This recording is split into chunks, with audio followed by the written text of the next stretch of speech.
and work hard to be among them, inshallah. Now when we look at the Mufassirin, brothers and sisters, we'll find the Mufassirin gave two explanations of Al-Kawthar. What is Al-Kawthar? Some of them limited Al-Kawthar to this hadith with these three narrations. That it is what? Are you listening? Following? That it's a river. There is other Mufassirin, they went with the meaning, which is the abundant, the kathir. So Al-Bukhari recorded from Sa'id ibn Jubayr that Ibn Abbas said about Al-Kawthar, it is the good which Allah gave to him, the Prophet sallallahu alaihi wasallam.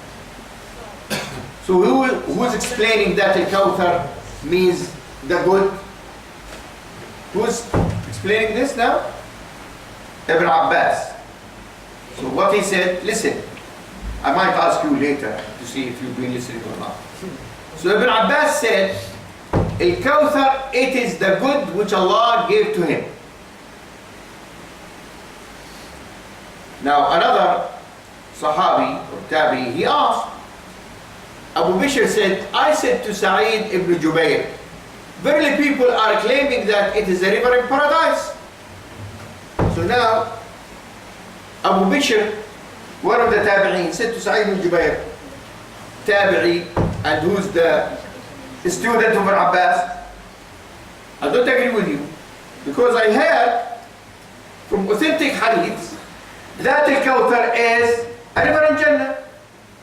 Now you are saying now, different opinion, you are saying Al-Kawthar is the good that Allah subhanahu wa ta'ala promised Muhammad sallallahu alaihi wasallam. So Sa'id replied, the river which is in paradise is part of the goodness which Allah gave him. See the understanding?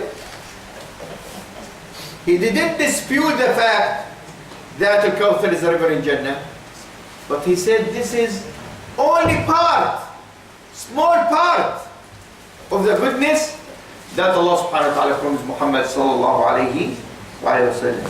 And this shows us the fiqh of these tabi'een radiallahu anhum. When they have two hadiths talk about the same thing, and it seems to the one who has no knowledge, that there is contrary in the meaning of this hadith, of the two hadiths. Now here, Sa'id ibn Jubayr, rahimahullah, he said no. Al-Kawthar, it is only part of what Allah subhanahu wa ta'ala promised Muhammad sallallahu alayhi wa sallam. Al-Bukhari, brothers and sisters, also recorded from Sa'id ibn Jubayr that Ibn Abbas said Al-Kawthar is the abundant goodness. This explanation includes the river and other things as well, because the word Al-Kawthar comes from the word kathra, abundance, and it, Al-Kawthar, linguistically means an abundance of goodness. So from this goodness is the river in paradise. Now this surah, brothers and sisters, Surah Al-Kawthar, comes after which surah?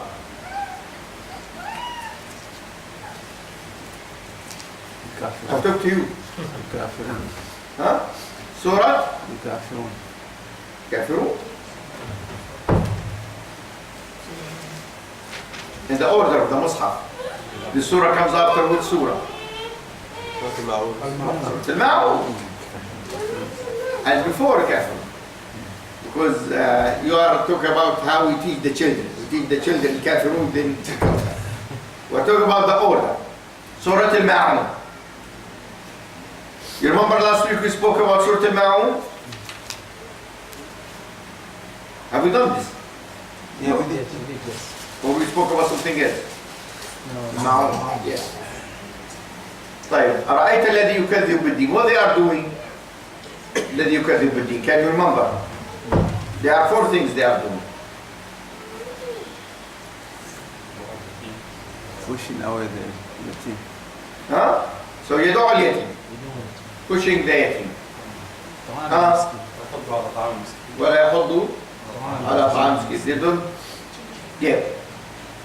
Then he said, وَيْلُ الْمُصَلِّينَ. Why Musallin? What they are doing? Sahun and Yura'un and no, they don't give. Okay. Now the surah is linked in a way 100% to Surah Al-Ma'un. And it is totally the opposite. So in Surah Al-Ma'un talks about Munafiqeen and Al-Kafirin. So what's the first word after Inna? A'tayna. Give. So Inna A'taynaka. Give. So it is opposite to what? Not give. No? يمنعون. And it is opposite to what? ولا يحض على طعام المسكين. Okay. Then the Munafiqeen, when they pray to what? To show off. But he said to Muhammad sallallahu alaihi wasallam, فَصَلِّ لِرَبِّكَ. Pray to whom? To your Lord. So here there is no show off. Okay. And those people لا يحض على طعام المسكين. They don't encourage, obviously they don't do, but he ordered Muhammad to do what? Inhar. Slaughter. So the one who slaughter, he is giving a lot, because he is slaughtering this and giving it to the poor. And again, this is opposite to the يمنعون الماعون. How? When the Arab talking about generosity, they are talking about النحر. Why النحر? Listen carefully to this. There is two words in Arabic for slaughtering. There is nahr and there is dhabh. Dhabh can be for a chicken, a rabbit, a sheep, a cow. This is dhabh. But the nahr only for one thing. Which one? Camel. Because this is what they call, because the way that you slaughter the camel is totally different from slaughtering everything else. And the Arab, when they talk about Nahr al-Jamal, they are talking about the highest level of what? Generosity. I don't think if you go to visit a friend in the Gulf or Saudi Arabia, they will slaughter for you a camel. Yeah? They might slaughter a sheep. Yeah? And if you are staying there, then the sheep will become less to be a chicken. Here when Allah subhanahu wa ta'ala is saying to Muhammad sallallahu alayhi wa sallam, صَلِّ لِرَبِّكَ وَانْحَرْ, he's talking about the highest level of generosity, which is totally opposite to what? يَمْنَعُونَ الْمَعُونَ. They don't give the little kindness, and here Allah subhanahu wa ta'ala asks Muhammad sallallahu alayhi wa sallam to give what? The highest level of generosity. This is the link between the two surahs. So we'll find أعطيناك opposite to يمنعون, and Al-Kawthar again opposite to المعون, the little thing. صل لربك opposite to those who يراؤون. Now Kauthar, which is here mentioned, we can talk about the linguistic meaning, but also it means a lot. I'll just read for you some of these meanings. This is an intensive form of the noun kathrat, which literally means abundance. But the context in which it has been used does not give the meaning of mere abundance, but abundance of good, of spiritual benefits and blessings, and of such abundance which is unbounded and limitless, and does not imply any one good or benefit or blessing, but abundance of countless benefits or blessings. The scholars, when they came to this, they said in every word in the first ayah is a miracle. Inna. When you read the Quran, you'll find inna related with something very, very important. You remember when we spoke about Surah Al-Qadr? So Allah subhanahu wa ta'ala, when He said about the Quran, to show us the greatness of the Quran, what He said? Inna anzalnahu fi laylatil qadr. The same here. Allah subhanahu wa ta'ala said, Inna a'tainaka al-Kawthar. So this giving came from the majesty of Allah subhanahu to show how majestic is Allah. Inna a'tainaka. A'tainaka. So we gave you. And this is why, if you remember, I mentioned there's 3 surahs in the Quran which is totally addressed to Muhammad sallallahu alaihi wasallam. Surah Al-Duha, Surah Al-Sharh, and Surah Al-Kawthar. Which means that this gift is totally to you, Muhammad sallallahu alaihi wasallam. So we'll find the verb أعطيناك الكوثر, which is, you'll find the pronoun at the end, which is the kaf, which means you. And you'll find the other pronoun, which is na, which is means we. So we gave you, O Muhammad sallallahu alaihi wasallam. Then when Allah subhanahu wa ta'ala spoke about what He gave him, He gave it with definite. Put the al. And al, بالعربي they say اختصاص, which means that all things which can mean abundant is inclusive in this world.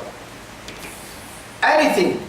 If you think about the goodness, it is there. The victory, it is there. In dunya, it is there. In akhirah, it is there. It will be totally different if Allah subhanahu wa ta'ala, He said to him, إِنَّا أَعْطَيْنَاكَ الْكَوْثَرَ مِنَ الْمَالِ. So we gave you abundant of money. Or أَعْطَيْنَاكَ الْكَوْثَرَ مِنَ الْأَوْلَادِ, abundant of children. Or أَعْطَيْنَاكَ الْكَوْثَرَ مِنَ الْأَتْبَاعِ, followers. So what this means now? This means that when you read the word Kauthar here, it includes all the things that you can think about good. Any type of goodness, it will be included there. So, if anyone wishes to pursue and observe this abundance which Allah has given to His Prophet, he would find it wherever he looks and reflects. He will find it in Muhammad's prophethood itself, and this link with the great reality and the great being who has no parallel and no partner. What indeed can the one who found Allah subhanahu wa ta'ala be said to have lost? He would find it in the Quran. So the Quran is Kauthar in itself. which was revealed to Muhammad sallallahu alaihi wasallam, every chapter in which is a fountain of richness which flows all the time. You would also find the Kauthar or abundance manifest in the Prophet Sunnah sallallahu alaihi wasallam throughout the centuries, in the far-flung corners of the earth, in the millions upon millions who follow in his footsteps sallallahu alaihi wasallam, in the millions upon millions who pronounce his name with respectful affection, and the millions upon millions of hearts that cherish and would cherish his example and memory even to the day of resurrection. The love, brothers, that Muslims they have for Muhammad sallallahu alaihi wasallam is abundant.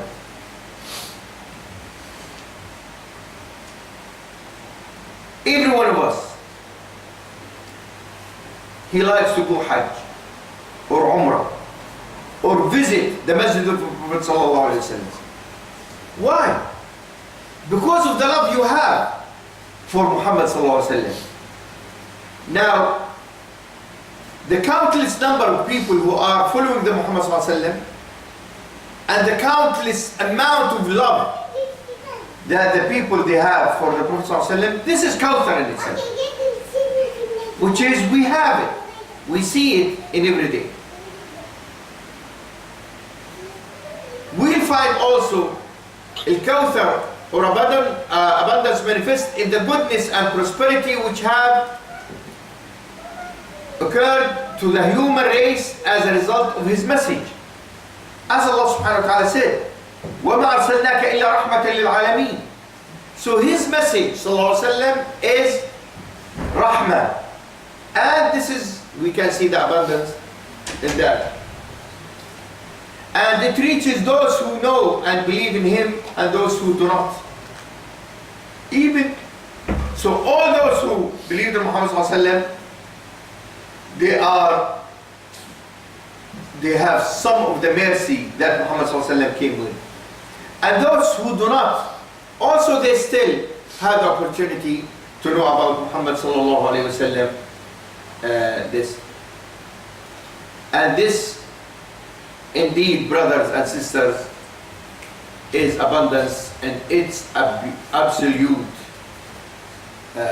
limitless form we can see. Inna a'tainaka al-Kawthar. So Allah subhanahu wa ta'ala gave Muhammad sallallahu alaihi wasallam al-Kawthar. Now, this word al-Kawthar mentioned only once in the Quran. And the word a'tainaka in itself only mentioned once in the Quran, which is showing us that these two words, a'tainaka al-Kawthar, is very unique, and Allah subhanahu wa ta'ala gave it to Muhammad sallallahu alaihi wasallam. This surah, brothers and sisters, as I mentioned at the beginning, 3 ayahs, 10 words, 42 letters. What is important about all of this?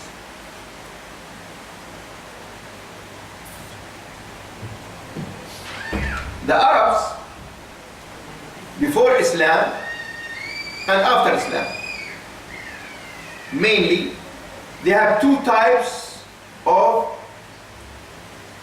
literature. It is either poetry or the literature that they call it al-nathar. So, if someone he'd like to make a speech, it might be a poetry, shi'r, or what they call it nathar. So, the Quran is not nathar, obviously, because it is different from what the people they are talking, they give a speech. And it is not shi'r. Why it is not shi'r? 2 reasons. The first reason why I am telling you here, why this surah proves that the Quran is not shi'r. Because the shi'r in Arabic it used to be two parts. Yeah, they say شطر البيت. Like they say هل غادر الشعراء من متردمي أم هل عرفت الدار بعد توهم. So this is two parts. And the Arab saying, if it is less than 2 parts, it is not shar. So if someone wants to come and say, like they say the modern poetry now, say هل غادر الشعراء. So this in itself is not shar. Now the Surah Al-Kawthar, how many ayahs? 3. So if you are comparing it to shar, it will be 1 bayt, they call it, 1 line and half. So it's not shar. And also you cannot match it to any of, they call it wazn al-qasid. They call it بحور الشعر. What's بحور الشعر? I don't want to give a lecture about sha'ar now. But they are saying, when they check, there's one called Khalil ibn Ahmad al-Farahidi. He checked all the Arab poetry and he find it goes with 16 bahar, which is how it rhymes. So they found it this 16 bahar, the way that they are saying it. So when you try to measure the Quran according to any of these, what they call it bahar, it is not any of them. So this is a proof that this surah was a proof to the Arabs at that time. This Quran is not shar, and obviously it is not matter. It is something else. So this is why it is miracle in the speech in itself. Now, what's the importance of number 10 of the words? That the Quran changed them to bring 10 ayah, 10 surahs. And this mentioned Surah Hud. فَلْيَأْتُوا بِعَشْرِ سُوَرٍ مِثْلِهِ مُفْتَرَيَاتٍ. Let them bring 10 surahs like it, fabricated. And the miracle here, brothers and sisters, that Surah Hud is number 11 in the Quran. If you count, Surah Al-Fatiha, Al-Baqarah, Al-Imran, Al-Nisaa, Al-An'am, Al-A'raf, Al-Tawbah, and Al-Anfal, you read Surah Hud. Surah Hud is number 11. So how many surahs before it? 10. Which this is a miracle. Why this ayah only mentioned in Hud, not Al-A'raf or Al-Anfal or previous? It is a miracle that Allah subhanahu wa ta'ala put this number when there is 10. So it is as Allah subhanahu wa ta'ala saying to them, bring me 10 surahs similar to these 10 surahs. Can you? No. And these 10 surahs is the longest surahs in the Quran in general. So when you count the number of ayahs of these surahs, it is more than any. I mean, if you add all these 10 surahs numbers and you try to bring any other 10 surahs after this, these 10 surahs will be more. So for example, if the total of these, I should did this, but just for example, if the total number of these surahs say 1,000 ayahs, so if you bring any other surahs after Surah Hud, any 10 surahs, they will not reach 1,000. It will be less. SubhanAllah. And number 10 mentioned in the Quran only 9 times, not 10 times. And this is a miracle in itself. And wherever the number 10 mentioned, it means that it is absolute, it is perfect. Like Allah subhanahu wa ta'ala said in Surah Al-Baqarah, ثلاثة أيام في الحج وسبعة إذا رجعتم تلك عشرة كاملة.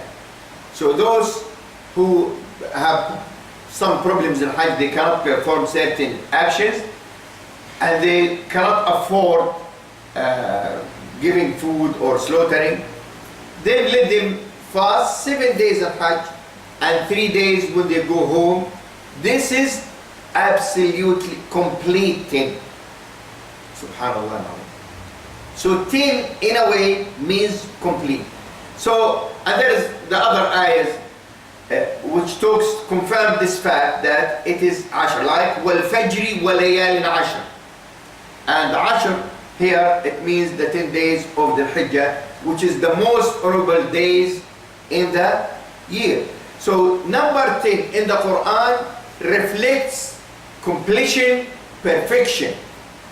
And this surah came 10 words to show you there is perfection, there is completion, which is involved in this surah. And the number again, this number 10 shows another miracle in the surah. If you count every ayah, you will find every ayah has only 10 letters, not repeated. How we count? For example, when I say inna, alif, nun, alif. So I count alif once now. I will not count it twice. So I say inna, alif, nun. A'tainaka, we counted. Then we have sa'ain, ta, ya.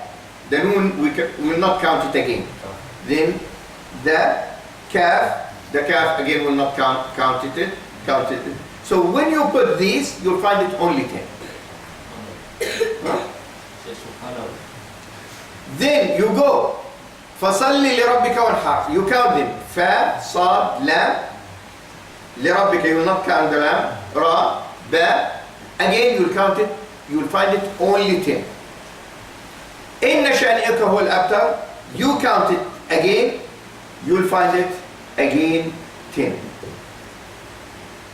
Not only this, even if you count the numbers, the letters which is repeated, you'll find them also 10. And no one can do this except Allah. So this is again a miracle that Allah subhanahu wa ta'ala put in this ayah. So inna a'tainaka Al-Kawthar. So Allah subhanahu wa ta'ala here used every single word to mean a lot. And I'd like to tell you what Imam Ibn Qayyim said about this.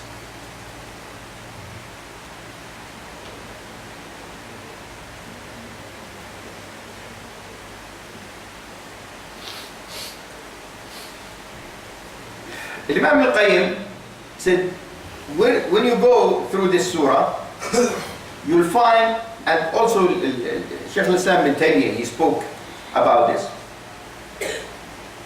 Firstly, when you use inna, it talks about, which as I mentioned, talk about how Allah subhanahu wa ta'ala is great. Then the word a'ta. A'ta means give. So the Arab, they are using two other words to give. They are using ata. So Allah subhanahu wa ta'ala said in Surah Al-Imran, قل اللهم مالك الملك تؤتي الملك من تشاء وتنزع الملك ممن تشاء وتعز من تشاء وتذل من تشاء. What's the difference between a'ta and ata? They are saying in Arabic, a'ta means you give without expecting return, and it means at-tamlik, that it is yours, no one can take it back from you. But